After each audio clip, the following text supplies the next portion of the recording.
Je m'appelle Guy Sylvestre, je suis agent à la section sécurité routière. Premièrement, les conseils préventifs auprès des automobilistes sont il faut toujours respecter le 30 km/h dans les zones scolaires. Deuxièmement, il faut toujours respecter les pancartes de signalisation, c'est-à-dire ne jamais se stationner dans les endroits face à l'école. Respecter toujours les embarcadères prévus pour que les parents puissent débarquer leurs enfants. Également, il faut toujours être plus vigilant dans les zones scolaires. Les enfants sont souvent imprévisibles. Soyez courtois envers les automobilistes et les résidents du secteur. C'est bien important. Souvent, certaines écoles ont des corridors scolaires. Il est toujours important d'utiliser ces mêmes corridors scolaires qui sont établis par l'école.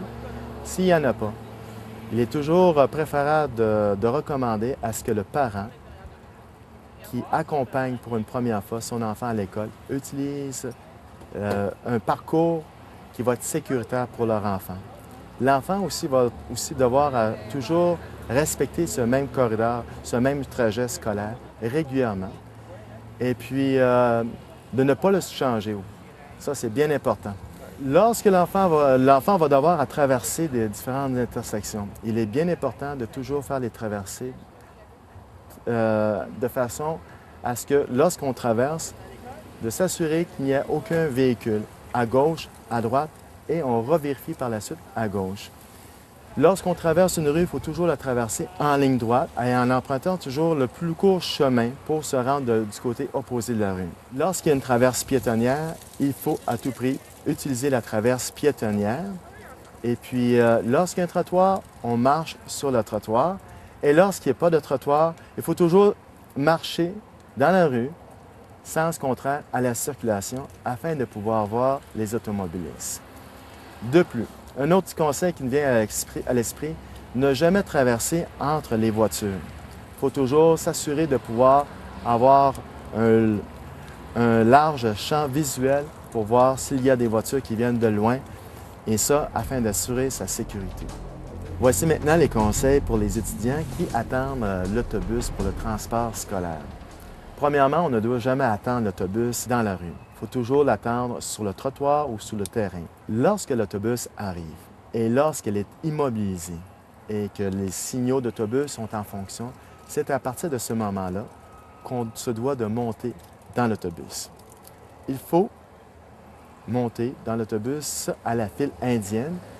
On ne bouscule pas ses amis, on reste calme, tout va suivre son train. Et puis, une fois monté dans l'autobus, on s'assoit. Et comme tout au long du transport, on doit rester assis.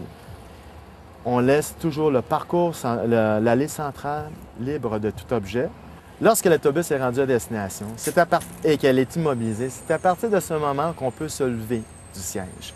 Encore une fois, il faut faire la file indienne, on reste calme et puis on descend de l'autobus.